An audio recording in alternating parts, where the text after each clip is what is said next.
आज तसा प्रचंड अस्वस्थ करणारा दिवस आहे। मला असं वाटतं ही अस्वस्थता येणाऱ्या काही दिवसांमध्ये देखील कायम राहील, कारण घटनाच तशी घडली आहे। सगळे गाढ झोपेत असताना काळानं डाव साधला। ज्या घरांमध्ये चिमुकल्यांचा किलबिलाट होणार होता त्या कुटुंबाचं सुख काळाला पाहुलं गेलं नाही आणि त्याला सुस्तावलेल्या सरकारी व्यवस्थेची ही मदत झाली। हो, तसंच घडलंय। शॉर्ट सर्किटचं निमित्त ठरलं आणि डोळे उघडून छाती भरून मोकळा श्वास घेण्याआधीच 10 कोवळ्या जीवांनी जगाचा निरोप घेतला। भंडारा जिल्हा रुग्णालयात झालेल्या या घटनेनंतर मातांच्या आक्रोशानं अंधार हेलावून गेलाय। आपल्या चिमुकल्यांसाठी टाहो फोडणाऱ्या मातांना बघून सगळ्यांचे डोळे भरून आले। पण या निमित्ताने काही प्रश्न उपस्थित होतात आणि ज्या प्रश्नांना घेऊनच आपण आज चर्चा करणार आहोत, त्याची उत्तरं मिळवण्याचा प्रयत्न करणार आहोत आमच्या आरोग्य व्यवस्थेची नाडी परीक्षा या विशेष शो मध्ये। अभी तक मेरे बच्चे की लॉस देने को आम्हाला काहीच नाही माहिती। आता माहिती पडलं की बाळ गेलं म्हणून। आमचं लापरवाही आहे, पूरी लापरवाही आहे। आणि याच विषयी चर्चा करण्यासाठी आपल्यासोबत आहेत काँग्रेसचे प्रवक्ते अतुल लोंढे, आपल्यासोबत आहेत भाजपचे प्रवक्ते विश्वास पाठक आणि आपल्यासोबत आहेत विश्वास मदनकर, आरटीआय कार्यकर्ते विकास मदनकर आपल्यासोबत आहेत। विकास मदनकरांपासून मी सुरुवात करतो। विकास मदनकरजी, आपण माहितीच्या अधिकारात काही महत्त्वाचे मुद्दे या यंत्रणेला घेऊन समोर आणले होते। या घटनेला नेमकं कोण जबाबदार आहे? सर, या घटनेला पूर्ण जिल्हा प्रशासन जबाबदार आहे, कारण की 2018 मध्ये मी फायर ऑडिटविषयी बोललो होतो यांना आणि माहिती मागितली। त्यांनी सांगितलं आमच्याकडे फायरविषयी काहीच माहिती अवेलेबल नाही आहे। त्याच्यामुळे जिल्हा प्रशासन पूर्ण जबाबदार आहे या घटनेला। जर फक्त या रुग्णालयाबद्दल बोलायचं झालं, जिथे युनिट होतं लहान मुलांची काळजी घेण्याचं युनिट, त्याबद्दलची काय विशेष करून तुम्हाला माहिती मिळाली होती का? सर, याच्यात मी त्यांना माहिती मागितली होती की आपल्या हॉस्पिटलमध्ये फायर हायड्रंट आहे का। त्यांनी मला उत्तर दिलं होतं की हे फायर हायड्रंट अवेलेबल नाही आहे। तेव्हा माझ्या याच्यात माहितीचे अधिकाराचे त्यांचे पत्र आहे। बरं। आणि फायर स्प्रिंकलर्स त्यांनी सांगितलं अवेलेबल नाही। स्मोक अलाराम, तिथं छोटीशी बाब आहे, स्मोक अलाराम प्रत्येक हॉस्पिटल अवेलेबल असते, तिथे तेही अवेलेबल नव्हतं। आणि फायर एक्झिक्युटर जे ते कधीच भरले नाही, त्यांची काही कल्पना नाही यांना। इतका मोठा जिल्ह्याच्या हॉस्पिटल हा आणि यांना इतकी साधी माहिती नाही, तर याच्यावर आपण काय समजावं। आणि फायर स्पेस लॅडर आणि फायर स्पेस रूट्स हेही अवेलेबल नाही आहे गव्हर्नमेंट हॉस्पिटलला। या बेसिक गोष्टी ज्या खरं तर, आणि पुन्हा मग यांना 2020 मध्ये बरोबर, या अगदी बेसिक गोष्टी ज्या खरं तर तिथे उपलब्ध असणं आवश्यक आहे आणि यावरती कोण लक्ष ठेवतं? म्हणजे काही वेळेला काही निर्णय असे जे उशिरा घेतले जातात म्हणून बळी जातात आणि काही वेळेला तिथं व्यवस्था जी आहे त्याच्यावर व्यवस्थित देखरेख ठेवल्या जात नाही म्हणून अशा प्रकारे या लहान मुलांचा जीव जातो। हे फारच दुःखदायक आहे। हे खरं तर दुःख कधी न भरून येण्यासारखं आहे। जातो मी विश्वास पाठक यांच्याकडे। विश्वास पाठक, आपलं काय म्हणणं आहे? नाही, सर्वप्रथम या ज्या 10 फॅमिलीवर एवढा मोठा प्रसंग गुजरला आहे त्याबद्दल मी संवेदना व्यक्त करतो। अतिशय दुर्दैवी असा प्रकार आहे। नाही, याच्यात 2-3 मुद्दे असे आहे की याची सखोल चौकशी व्हावी।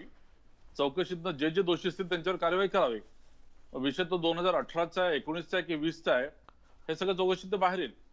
पण याच्यात काही बेसिक मुद्दे आहेत की त्या दवाखान्यामध्ये 10 बालकं त्यांना झोपून नर्स काय करत होत्या, तिथला रेसिडेंट डॉक्टर कुठे होता, सिव्हिल सर्जनचं काही लक्ष होतं की नाही, या लहान लहान मुद्दे आहेत। जरी ही आग कशामुळे लागली असेल, काही चुका झालेल्या असतील, तर मुळामध्ये एखादी मोठी व्यक्ती असते तर बालकांना त्यांनी ताबडतोब बाहेर नेलं असतं। आता माझ्या माहितीप्रमाणे तिथे 2 खोल्या होत्या, जिथे इनबॉर्न बालकं, जिथे त्या दवाखान्यात जन्म झाला असे बालकं 2-2, 3-3 दिवसाचे, तर काही बालकं असे की ज्यांचा जन्म बाहेर झाला मात्र इकडे ते ट्रीटमेंटसाठी आलेले होते। तसे जे आउटबॉर्न बालकं होते त्या खोलीतले बालकं वाचले, 7 बालकं वाचले। का वाचले? तर मुळामध्ये कोणी तिथे प्रयत्न केला। आता आमचा तिथला एक कार्यकर्ता, खोबरागडी नावाचा कार्यकर्ता, तो सगळ्यांच्या आधी पोहोचतो, दार तोडतो आणि बालकांना वाचवतो। त्याचप्रमाणे या इनबॉर्न खोलीमध्ये देखील जर नर्सेस असत्या, त्यांनी आपले जर कर्तव्य बजावलं असतं तर नक्कीच बालकांचा जन्म वाचला असता, त्यांचा जीव वाचला असता। मला असं वाटतं की तिथे जे काही इलेक्ट्रिकल इक्विपमेंट्स होते, साधे साधे जे आपण मोबाईल चार्ज करतो असे जे असतात कनेक्शन, तिथे त्यांनी एसीचे कनेक्शन्स लावलेले होते। असा अनागोंदी कारभार होता आणि याला करेक्शनसाठी यांनी 11 मे 2020 ला सरकारला एक प्रपोजल पाठवलं। काहीतरी 1-1.5 कोटी रुपयांची त्यांना आवश्यकता होती, मात्र या सरकारने त्याच्यावर काहीच कारवाई केलेली नाही। जर काही कारवाई केली असती तर याच्यामध्ये नक्कीच फायदा झाला असता. मात्र आत्ताचा जो प्रश्न असा आहे की तिथले नर्सेस, तिथला रेसिडेंट डॉक्टर हे सगळे कुठे होते? म्हणजे या सरकारचा धाक या कर्मचाऱ्यांवर आहे की नाही, हा एक खरा मुख्य प्रश्न आहे. अतुल लोंढे, मला ही चर्चा कुठेही राजकीय वळणावर जाऊ द्यायची नाहीये, पण ज्या कुटुंबातली लहान मुलं, खरं तर जी त्यांच्या घरातही गेलेली नव्हती, असं म्हणतात नाही, घरात लहान मुलांनंतर विशेष पूजा एक वेगळा आनंद असतो, पण तेही ते आता कुटुंब करू शकणार नाहीत. पण यामध्ये निश्चितच असं दिसतंय की व्यवस्था याला जबाबदार आहे आणि काही निर्णय हे वेळीच घेतले गेले असते तर ही परिस्थिती ओढावली नसती. हे आपण मान्य करताय की नाही? मी तर सर्वप्रथम ते जे 10 कुटुंब आहे ज्यांना कधी न भरून निघणारी अशी क्षती पोहोचली आहे, तर त्यांची माफी पण मागतो, क्षमा मागतो त्यांची, आणि जे मृत झाले त्यांच्याप्रती संवेदना व्यक्त करतो. नक्कीच विशाल, अशी एवढी मोठी ही अतिशय दुर्दैवी घटना आहे. ज्यांनी श्वासही घेतला नाही, ज्यांनी जगही बघितलं नाही, अशांना जगातून जावं लागलं. कुठं ना कुठं याच्यामध्ये दोष असल्याशिवाय ही गोष्ट होऊ शकत नाही. मला जायचं नाही की 2016 मध्ये या सगळ्या गोष्टीची पूर्तता न करता उद्घाटन का झालं, किंवा मे मध्ये अशा पद्धतीचा प्रस्ताव दिला होता तर मग तो पारित का झाला नाही, किंवा कोरोना असल्यामुळे बऱ्याच गोष्टीच्या प्रायोरिटी बदलाव्या लागल्या. पण एक गोष्ट मात्र नक्की आहे की याच्यामध्ये इलेक्ट्रिक डिपार्टमेंट जे आहे त्याचा ते ऑडिटचा जो प्रश्न आहे तो का नाही झाला, आणि हे या सगळ्या गोष्टीसाठी जे कोणी जबाबदार असतील त्यांच्यावर कठोरमधली कठोर कारवाई जी आहे ती केल्या जाईल, त्याची चौकशी केल्या जाईल. आणि हे फक्त सांगण्यापुरतं नाही आहे, ही घटना राजकीय पण नाही. ही घटना जी आहे हे आपल्या सामान्य लोकांच्या जीविताची आणि वित्ताची हमी सरकार घेत असतं, आणि त्या जबाबदारीपासून कुठलंही सरकार जाऊ शकत नाही. आम्ही आमची जबाबदारी झटकणार नाही. गेलेले जीव आपण परत आणू शकत नाही, हे जितकं सत्य असलं तरी अशा पद्धतीच्या घटना पुढे घडणार नाही. आणि एक म्हणजे आपल्यालाही सरकार म्हणून धडा भेटला, सगळ्यांना धडा भेटलेला आहे हा. याच्या पुढे कुठली अशी घटना झाली नाही पाहिजे. आणि जे कोणी याच्यामध्ये इन्व्हॉल्ड असतील, आज मी म्हणू शकत नाही की डॉक्टर होते, नर्सेस होते, कदाचित ज्या काही लोकांना जास्त माहित असतं, पण या चौकशीमध्ये जे लोक दोषी असतील वरपासून खालपर्यंत, त्या सगळ्यांवर कठोर मधली कठोर कारवाई होऊन एक असा पायंडा पाडण्याचा प्रयत्न होईल या सरकारकडनं की पुन्हा अशा घटना घडू नये. विकास मदनकर, आपण केव्हा माहितीच्या अधिकाराच्या अंतर्गत तिथल्या या सगळ्या व्यवस्थेच्या विषयाला घेऊन माहिती मागितली होती? किती कालावधी त्यानंतर लोटला आणि ही घटना? मी 2018ला माहिती मागितली होती. बर. 24 ऑक्टोबर 2018ला. बर. त्याच्यानंतर त्यांनी मला 2 महिन्यांनी 3 महिन्यांनी माहिती दिली. त्याच्यामध्ये सांगितलं की आमच्याकडे काही सुविधा उपलब्ध नाहीत. हे माझ्याकडे त्यांचे सर्व आणि मग पुन्हा मी त्यांना एक 2020ला पुन्हा रिमाइंडर केलं की बाबा मी तुम्हाला माहिती मागितली, त्याच्यात तुम्ही आतापर्यंत काय शासनाला काय मागितलंय. मग त्यांनी मला पत्र दिलं की 8 मे 2020ला की आम्ही उपसंचालक आरोग्य सेवा नागपूर मंडळ यांना आम्ही 1.5 करोड रुपये आग प्रतिबंधक उपाययोजनेसाठी मागितले आहेत. त्याच्यानंतर त्यांना काहीच हे त्यांचे पत्र आहे सिव्हिल सर्जनचं. त्याच्यानंतर याच्यात काय झालं आणि कुठे वाती उरली हे काही समजलं नाही. आम्ही तत्कालीन पालकमंत्री बावनकुळे साहेब होते तेव्हा त्यांच्या कानावर ही गोष्ट टाकली होती की सहसा त्यांनी सांगितलं की मला गव्हर्नमेंट हॉस्पिटलनं प्रस्ताव येऊ द्या, मी तुरंत पैसे मंजूर करून देतो. पण इथल्या निष्ठगाम अधिकारी आहेत त्यांनी शासनाकडे प्रस्ताव पाठवलाच नाही. नंतर मग आम्ही 2दा फॉलोअप घेतला, मग सरकार राहिली नाही. बावनकुळे साहेब एकदम कार्याध्यक्ष पालकमंत्री होते आमचे, पण CS पाठवलं त्यांना. मग नंतर आम्ही 2दा फॉलोअप घेतला. त्याच्यानंतर त्यांनी मग 8 मे 20,000ला त्यांना पत्र दिलं शासनाला की बा आम्हाला पैशाची आवश्यकता आहे म्हणून. तेव्हा त्यांनी हे पूर्तता केली असती तर आज हे दिवस आपल्याला पाहायला नसते मिळाले. आज 10 निष्पाप पालकांच्या बळी गेला आहे. नेमका विकास मदनकर काय म्हणायचं? तुम्ही बावनकुळेंना भेटलात त्यावेळी हा प्रस्ताव मंजूर झाला होता, निधीची मागणी करण्यात आली होती, अधिकाऱ्यांनी त्याचा पाठपुरावा केला नाही, नेमकं कोण? नाही बावनकुळे साहेबांना भेटलो, त्यांनी सांगितलं की बा शासनातर्फे गव्हर्नमेंट हॉस्पिटलवर ते प्रस्ताव पाठवावा लागतो त्यांना. गव्हर्नमेंट हॉस्पिटल CS तर्फे प्रस्ताव पाठवावा लागतो शासनाकडे, बरं, उपसंचालकाकडे. पण त्यांनी पाठवलं नाही तोपर्यंत. बावनकुळे साहेबांनी म्हटलं की मला प्रस्ताव पाठवा, मी तुरंत पैसा देतो तुम्हाला. पण यांनी प्रस्ताव पाठवला नाही तो तेव्हा यांनी प्रस्ताव पाठवला होता तर त्याच्यात पैसे आले असते मंजूर होऊन गेले, कारण बावनकुळे साहेबांनी जिल्ह्याला खूप पैसे दिले तेव्हा पालकमंत्री तेव्हा ते. बरं विश्वास पाठक, मला या सरकारचा कालावधी त्या सरकारचा कालावधी या विषयात जायचं नाहीये, पण आज जे काही झालेलं आहे त्यामध्ये त्वरित अधिकाऱ्यांकडनं अंमलबजावणी करून घेणं हा एक भाग, आणि अधिकाऱ्यांनी देखील जर आपल्याकडे ही व्यवस्था नाहीये तर तातडीनं त्या गोष्टीनं सरकारकडे पाठपुरावा करणं हा एक भाग. मग यात नेमका गोंधळ कुठे झाला असं तुम्हाला वाटतं? नाही, गोंधळ असा आहे की जसं आता आमचे मित्र आता बोलत होते की हे बावनकुळे साहेब अतिशय कर्तव्यदक्ष असे पालकमंत्री होते, त्यांनी ते पैसे ताबडतोब दिले असते. आता सरकारी अधिकाऱ्यांकडनं हा जो फॉलो व्हायला पाहिजे होता तो व्हायला पाहिजे होता. मी तर असं म्हणतो की सरकारी अधिकाऱ्यांनी जर SOP प्रमाणे समजा तिथे फायर हायड्रंट सिस्टम नसेल, त्यांनी सरळ म्हणाल की आम्ही हॉस्पिटल चालू करणार नाही, अशा प्रकारचा बाणा यांनी दाखवणं आवश्यक होतं, अपेक्षित होतं. आता 21 मे पासून त्यांनी जर प्रपोजल पाठवलं असेल तर त्यांनी फॉलोअप करून ते पैसे घेऊन ते देखील गोष्टी करायला पाहिजे. पण या गोष्टी झाल्या जरा सरकारी पातळीवरच्या. मला मूळ मुद्दे बेसिक असे मांडायचे आहे की ज्या खोलीमध्ये छोटे छोटे आपले कनेक्शन साठी जे असतात तिथे तुम्ही मोठे मोठे AC जर लावले तर त्याच्यामध्ये हे अशा प्रकारच्या घटना होणारच आहे. हा ऍक्सिडेंट झालेला आहे. दुसरं, जर तिथे बालकं असले तर रात्री ज्या नर्सची ड्युटी असते, खरं तर रेसिडेंट डॉक्टर असणं अपेक्षित असतं, तो कुठे होता हे बघणं आवश्यक आहे. नर्सेस ज्या होत्या त्या नर्सेसनी फक्त बालकांना इकडे तिकडे जर उचलून नेलं असतं तरी ते बालकं वाचले असते, कारण त्या इमारतीमध्ये इतर जे सजीव लोक होते, नर्सेस होत्या, त्या सगळ्या वाचल्या. मग हेच बालकं का वाचले नाही? तर मुळामध्ये ही थोडी अनास्था होती, लोक झोपलेले होते, अक्षरशः लक्ष नव्हतं, म्हणून हे झालेलं आहे. आणि आता याच्या पुढे काय करायला हवं? जसं आता काही मंत्र्यांनी काही घोषणा केल्या, त्या घोषणा कशा केल्या की याच्या पुढे अशा घटना होऊ नये म्हणून आम्ही अशी आता ऑडिट सगळीकडे करू. आता टिपिकल सरकारी थिंकिंग झालंय. म्हणजे परत हे महाराष्ट्रामधले असे हॉस्पिटल निवडतील की जे फक्त बालकांचे हॉस्पिटल आहे, मोठ्यांच्या हॉस्पिटलचं काय ते बघणार नाही. मला असं वाटतं की सरकार म्हणून किंवा आपले मेडिकल जे आपले मिनिस्टर आहेत, आरोग्यमंत्री, त्यांनी संपूर्ण हॉस्पिटलच्या सगळ्या प्रकारचे ऑडिट करून तिथे ऑक्सिजनची सिस्टम बरोबर आहे की नाही, कुठे लिकेजेस तर बरोबर नाही, इलेक्ट्रिसिकल सिस्टम्स बरोबर मेंटेन झालेले आहेत की नाही, या सगळ्या गोष्टी बघणं आवश्यक आहे. प्रिव्हेंटिव्ह ऍक्शन घेणं आवश्यक आहे. आणि हे करताना खरोखरच अतुलजींनी म्हटलं त्याप्रमाणे जरब बसेल अशी ऍक्शन घेणं आवश्यक आहे. तिथला जो चीफ सिव्हिल सर्जन आहे त्या सिव्हिल सर्जनला खरं तर ताबडतोब सस्पेंड करून नंतर इन्क्वायरी सुरू करायला हवी. मात्र तशा प्रकारचा निर्धार या सरकारकडनं आता तरी दिसत नाहीये. बरं, मी आपल्या दोघांकडे येतोच पुन्हा एकदा, पण आता या क्षणाला आरोग्यमंत्री राजेश टोपे तिथे पोहोचलेले आहेत. ते माध्यमांशी संवाद साधतील. बघूयात नेमकं ते काय म्हणतात, काय बोलतात, याकडे सगळ्यांचं लक्ष आहे. शांत, हे जरा खाली घ्या, आमच्या हाईटच्या दृष्टीनं, हाईटच्या मध्ये मध्ये प्लीज घालू नका ते. रोल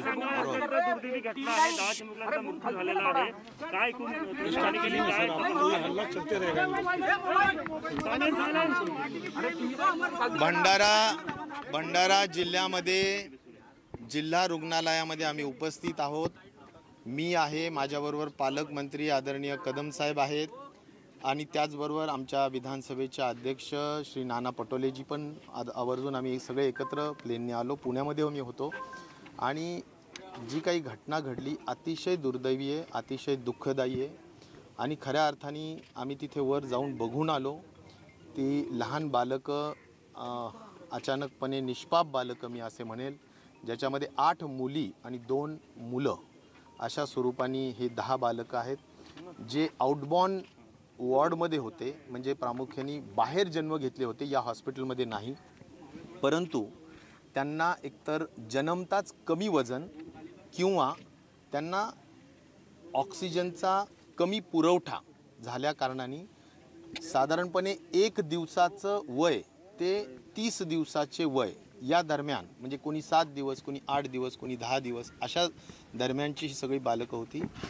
त्यांना त्या ठिकाणी उपचार केला जात होता, आणि उपचाराच्या दरम्यान रात्री 1:30 वाजता जो स्पार्क झाला असं आज आय विटनेस जे त्या ठिकाणची नर्स आहे आणि आया आहे, त्या आयाने आणि नर्सने असं सांगितलं की त्या ठिकाणी स्पार्क झाला, आणि स्पार्क झाल्यानंतर अचानक स्फोट झाला. स्फोट नंतर मोठ्या पद्धतीनं तिथे धूर झाला, काळा धूर होता, आणि त्यामुळे काही दिसत नव्हतं.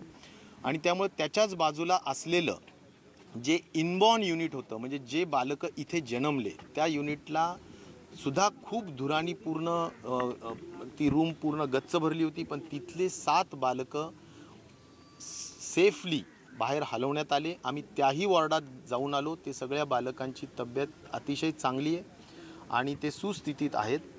आज या सगळ्या बालकांच्या दृष्टिकोनातून जी काही दुःखद घटना घडलेली आहे त्याच्याबाबतची सखोल चौकशी करण्यात येत आहे. आमच्या विभागाचे ज्या संचालक आहेत साधना तायडे त्यांच्या अध्यक्षतेखाली कमिटी करण्यात आलेली आहे आणि या कमिटीमध्ये साधारणपणे बालरोगतज्ञ शासकीय विद्यालय नागपूर आहेत, कार्यकारी अभियंता विद्युत ते पण आहेत नागपूर विभागाचे, त्याचबरोबर अग्निसुरक्षा तज्ज्ञ फायर सेफ्टी विभागाचे ते पण आहेत आणि बायोमेडिकल इंजिनियर नागपूरवरून ते पण आलेले आहेत आणि जिल्हाधिकाऱ्यांचे एक प्रतिनिधी, असं 6 लोकांची समिती करण्यात आलेली आहे. आणि या सगळ्यांच्या बाबतीतलं सदर घटनेची कारणमीमांसा करून त्रुटी शोधून काढणे हा त्यातला एक महत्त्वाचा उद्देश. रुग्णालयीन अग्नी प्रतिबंधात्मक उपाययोजना तसेच इतर तांत्रिक बाबींचा आढावा घेणे आणि अशा प्रकारची घटना पुन्हा घडू नये यासाठी आवश्यक उपाययोजना सुचविणे असं एक प्रकारे त्यांना कार्य देण्यात आलेलं आहे. आणि या कमिटीचे काही वर जे तज्ज्ञ आहेत त्यातले इलेक्ट्रिकलचे काही प्रमुख होते, इलेक्ट्रॉनिक एक्सपर्ट काही होते, त्यांनाही मी भेटलो. आज त्यांना आम्ही प्रथमदर्शनी विचारलं की काही सांगता येईल का की स्पार्क का घडला. त्यामुळे ते या मिनिटाला सांगू शकत नाहीत, त्यांचं इन्व्हेस्टिगेशन चालू आहे. त्यानंतर स्फोट आवाज जो झाला तो का झाला ते पण आम्ही खोदून विचारलं, पण ते पण या क्षणाला ते सांगू शकत नाही आहेत. आणि म्हणून त्यांचं इन्व्हेस्टिगेशन होऊ देऊया.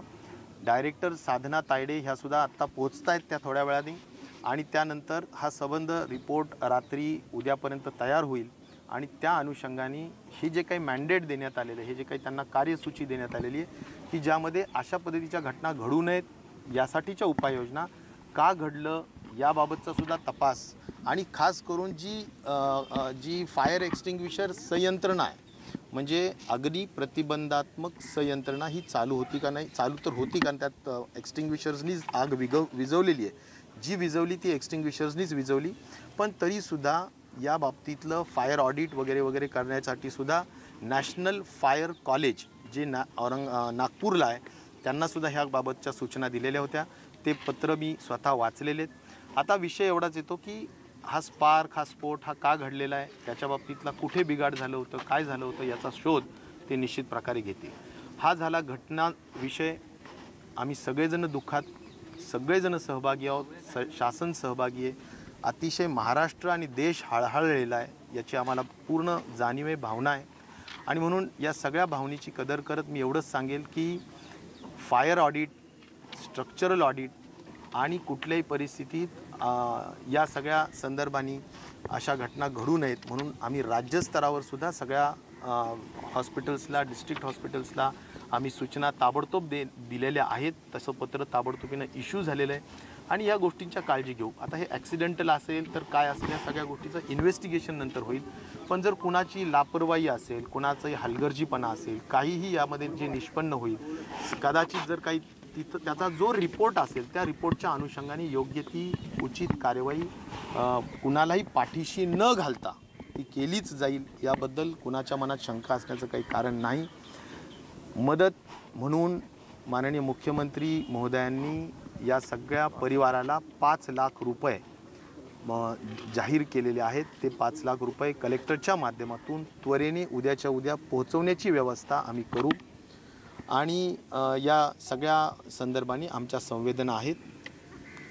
आम्ही आज जे पीडित म्हणण्यापेक्षा ज्यांना दुःखद निधन ज्या बालकांचं झालेलं आहे त्यांच्या घरीसुद्धा आपली इथली भेट झाल्यानंतर जातो आहोत, त्यांच्या सांत्वन करण्याचा प्रयत्न करतो आहोत. निश्चित प्रकारे ज्या माता आहेत ज्यांचं पोटचं मूल आज या ॲक्सिडेंटच्या माध्यमातून गमावलं आहे, निश्चित प्रकारे त्यांच्या दुःख कमी म्हणजे त्यांचं मूल काही परत येऊ शकणार नाही, परंतु जे काही सांत्वन करता येऊ शकेल ते सांत्वन करण्याचा प्रयत्न आम्ही निश्चित प्रकारे करू. त्यांना इथे जे काही इथून पुढच्यासुद्धा 3-4 दिवस सातत्याने आमचे लोक थांबून त्यांना सांत्वन करण्याचाही प्रयत्न निश्चित प्रकारे करतात. एक मिनट. आज जो घटना घटी है वो बहुत ही दुर्भाग्यपूर्ण है, बहुत ही दुखद है और आज मैं एज ए हेल्थ मिनिस्टर यहाँ आया हूँ. यहाँ के guardian minister mister Deshmukh, mister Kadam यहाँ पर है.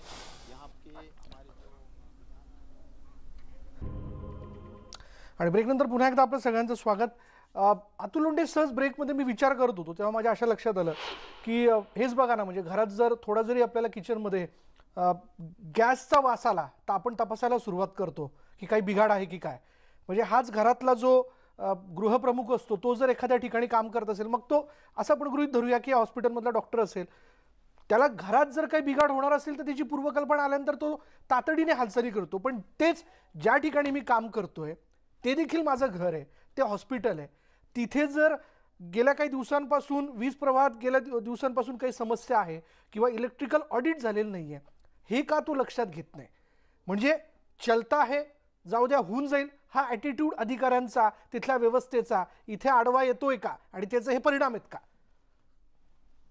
नाही, नक्कीच जे जे घटना घडलेली आहे त्या घटनेमधून बरेचसे इन्फरन्सेस काढता येईल. पण मी तुम्हाला माझा स्वतःचा अनुभव सांगतो.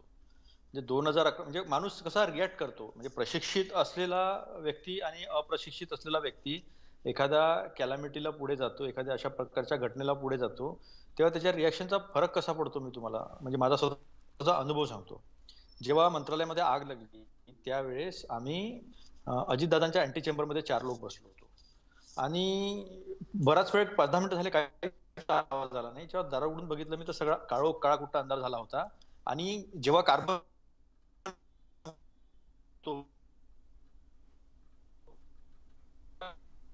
अतुल लोंढेंशी संपर्क आपला तुटलाय. मला जायचं विश्वास पाठक यांच्याकडे. विश्वास पाठक. नाही, चालते, करेक्ट, म्हणजे चलता है अशा टाईपचा ॲटिट्यूड मध्ये या घटना घडत असतात. पण मी जरा आरोग्यमंत्री टोपेंनी जे काही संभाषण केलं किंवा स्टेटमेंट दिले त्याच्यावर मी बोलू इच्छितो की या अशा प्रकारच्या चौकशीचं आम्ही स्वागत करतो, मात्र चौकशीची डिपार्टमेंट जर केली तर तुम्हाला त्याच्यात आउटकम मिळणार नाही. आरोग्य सचिव किंवा तिथले सगळ्यांच्या माध्यमातून जर अशी चौकशी केली तर त्याचा उपयोग होणार नाही. एखादा निवृत्त न्यायाधीश जर असेल आणि त्यांनी खरोखरच याच्यात पूर्ण सर्वंकष विचार केला तर त्याच्यातनं काही ना काही बाहेर पडेल. आता त्यांच्या बोलण्यामध्येच काही कव्हर माझ्या लक्षात आली. आता अर्थात ते तिकडे जाऊन आले, आमचे लोक तिकडे जाऊन आले, पण तुम्हाला सांगतो की मी काही चित्र बघितले, फोटो बघितले त्या 10 पैकी काही बालकांचे. 3-4 बालकं अक्षरशः म्हणतात की काय कुट्ट डांबरासारखं असं त्यांचं मृत म्हणजे जळून गेलेले होते. आता हे जळून गेलेले बालक हे केवळ ऑक्सिजन न मिळाल्यामुळे, म्हणजे त्यांनी सुरुवातच कशी केली की मुळामध्ये त्या बालकांना ऑक्सिजनची रिक्वायरमेंट होती म्हणून त्यांना भरती केलं वगैरे असं तसं. मला असं वाटतं अशा टाईपचं नॅरेटिव्ह सेट करू नका. कारण 2-3 बालक ठिक्क एकदम काळे कुट्ट असे झालेले, जळलेले होते. काही नक्कीच ऑक्सिजनमुळे गेलेले असते, गुदमरून गेलेले असते, असे देखील होते. फोटो दिसतात, सगळे फोटो आहे त्याच्यामध्ये. बरोबर. मला असं वाटतं की अशा टाईपचं नॅरेटिव्ह सेट न करता नक्की काय झालं ते बघणं आवश्यक आहे. आणि आता त्यांनी असे म्हटलं की तिकडे फायर एक्सटिंग्विशर होतं, मग नक्कीच झालं काय? तर माझ्या माहितीप्रमाणे खरं तर जे त्या आउटबाउंड वॉर्ड मधले पोरं वाचले, लहान लहान मुलं वाचले, त्याचं कारण म्हणजे की व्हॉलंटियर्स आले, त्या व्हॉलंटियर्सने वाचवलं. सरकारी जे तिथले रक्षक असो, नर्सेस असो, वॉर्ड बॉय असो, डॉक्टर असो, ते कुठे होते? तर मला या व्यवस्थेला जरब बसेल अशा टाईपची इन्क्वायरी होणं आवश्यक आहे, अशा टाईपची ऍक्शन घेणं आवश्यक आहे. केवळ आम्ही यांना बोलवलं, आम्ही बघितलं, ते केलं असं करून चालणार नाही.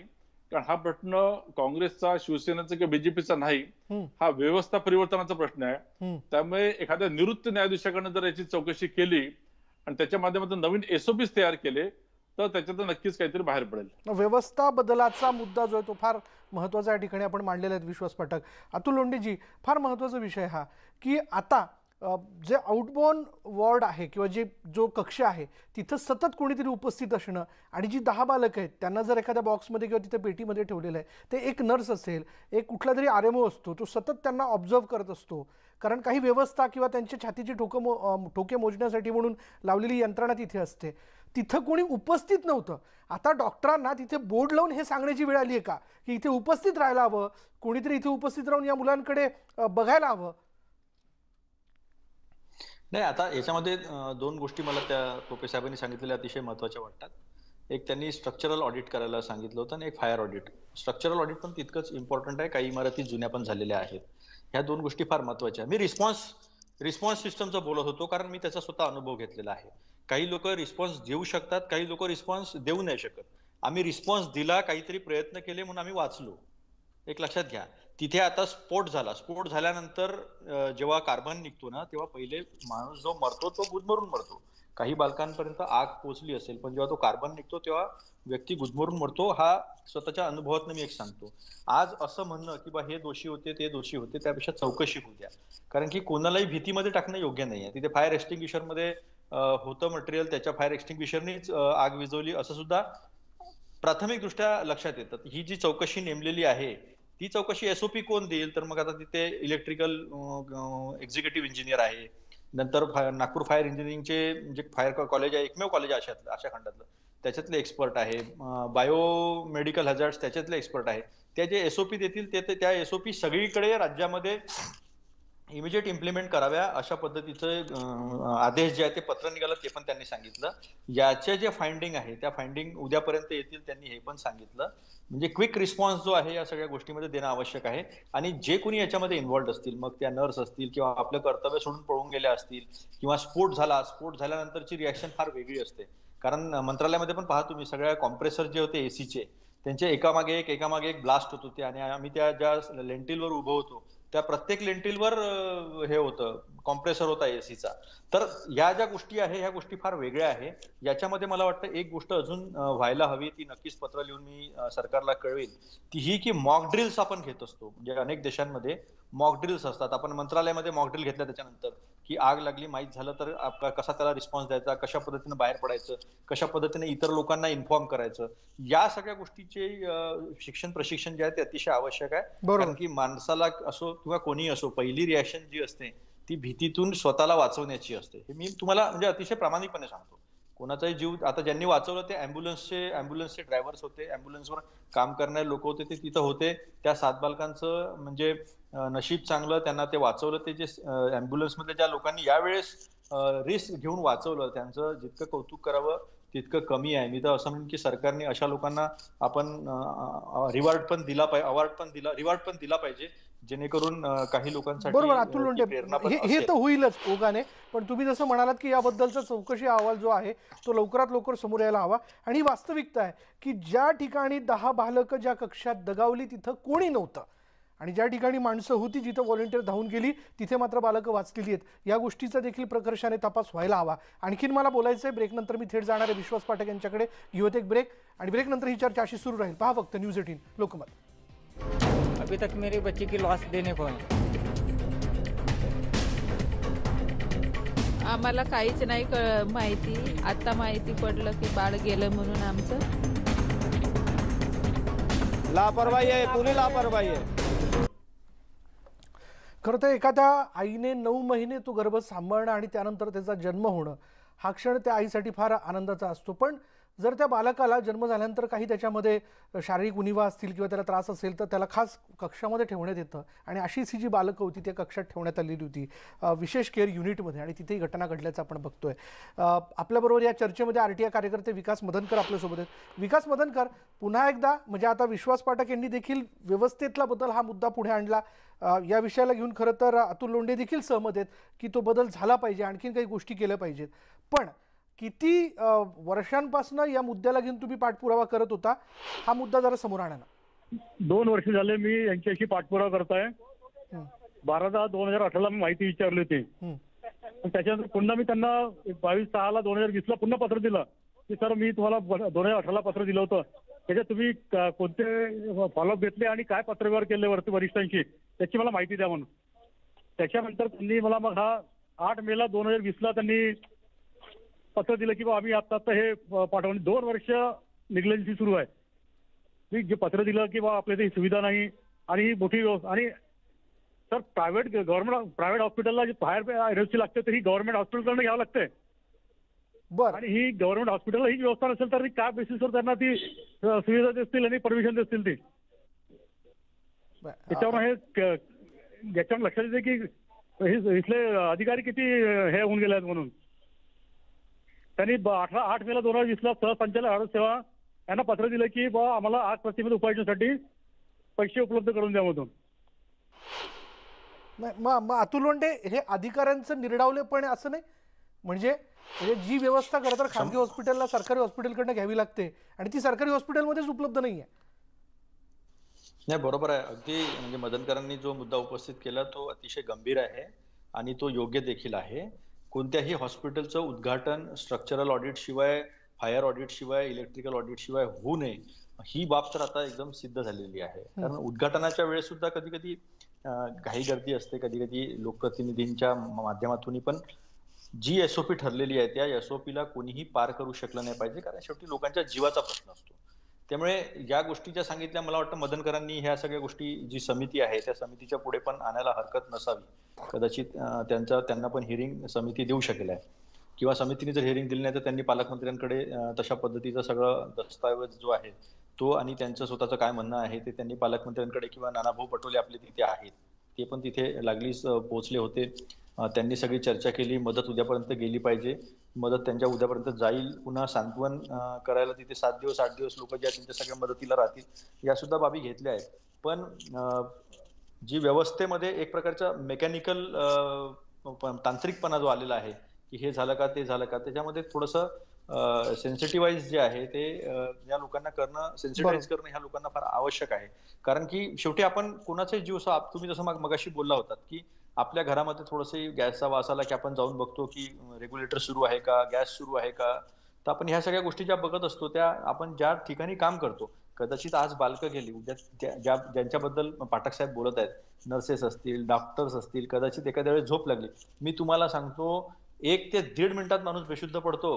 1 ते 1.5 मिनिटात जर जेव्हा स्फोट झाला, कार्बन निघाला एकदा की एक तर तुम्हाला समोरचं काही दिसत नाही, काळा काळा धूर असतो. तुम्ही लाईट लावा, तुम्ही मोबाईलचा लाईट लावा, काहीही समोरचं दिसत नाही. त्यामुळे ती बालकं गेली याचा अर्थ हा नाही की त्या नर्सेस किंवा डॉक्टर नाही जाऊ शकणार. तिथला कुठलाही व्यक्ती जाऊ शकतो त्या याच्यामध्ये आलेला.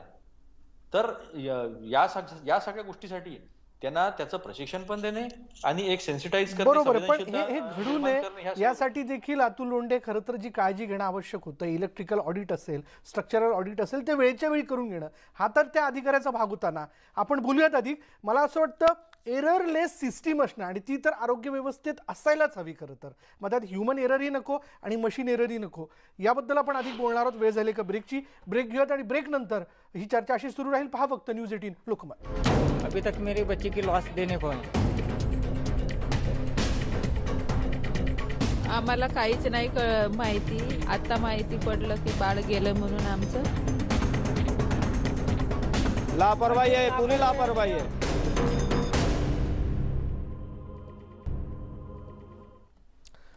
आणि ब्रेक नंतर पुन्हा एकदा आपण ही चर्चा पुढे नेणार आहोत. माझ्याकडे काही खरं तर 1.5 मिनिटच उरलेले आहेत. मला दोघांनाही थोडा वेळ या ठिकाणी द्यायचा आहे.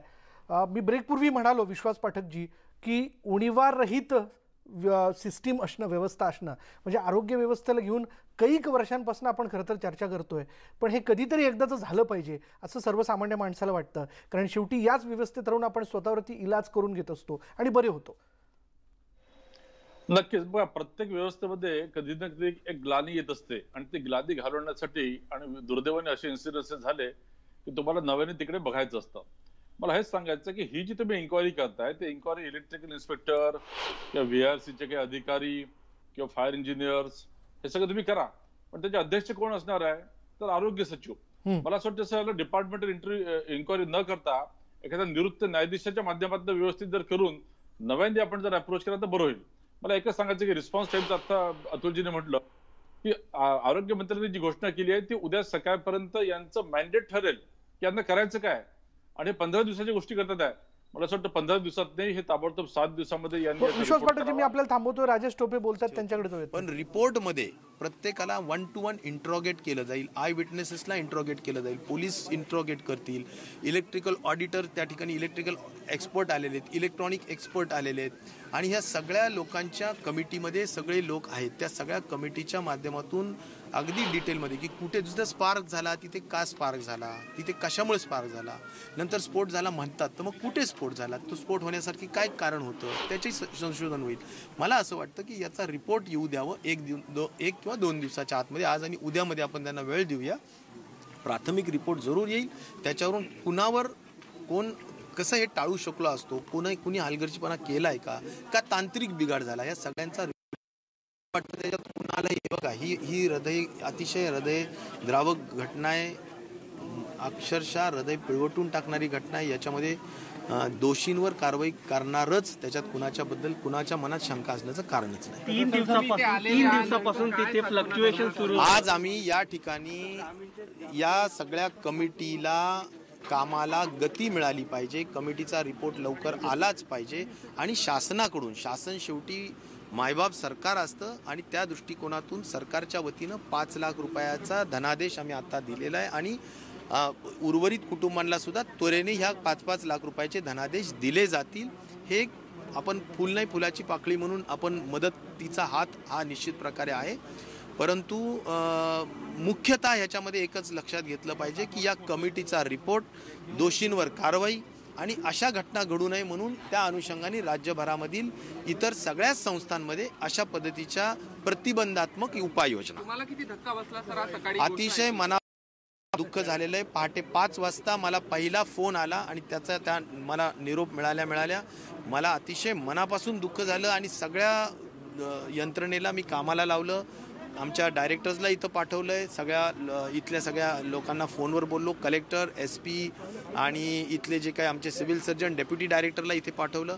मला वाटतं की पूर्णतः काळजी घेतली जाते आणि सरकार निश्चित प्रकारे या सगळ्या संवेदना सरकारच्या या घटनेच्या संदर्भात आहेत आणि सरकार पूर्ण काळजी घेईल एवढा विश्वास आहे.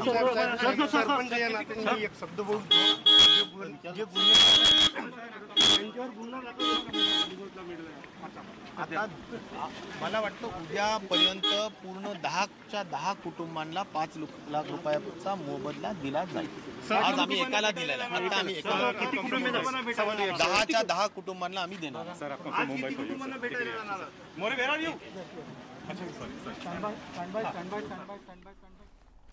तर आरोग्यमंत्री राजेश टोपे यांनी पुन्हा एकदा माध्यमांशी संवाद साधलेला आहे आणि उद्यापर्यंत याबद्दलचा चौकशी अहवाल समोर येईल असे त्यांनी स्पष्ट केलं आहे. पण आपल्या चर्चेतनं आताच विश्वास पाठक यांनी मुद्दा मांडलेला आहे की ही जी चौकशी आहे ही निवृत्त न्यायाधीशांच्या अध्यक्षतेखाली खरं तर करण्यात यावी, हा एक मुद्दा त्यांनी पुढे आणला.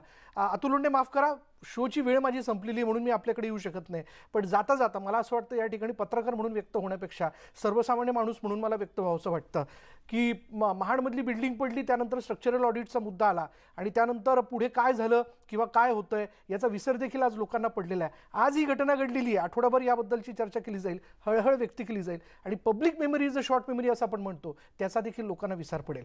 पण मुद्दा असा आहे की घटना घडल्यानंतरच याबद्दलची चर्चा व्हायला हवी का?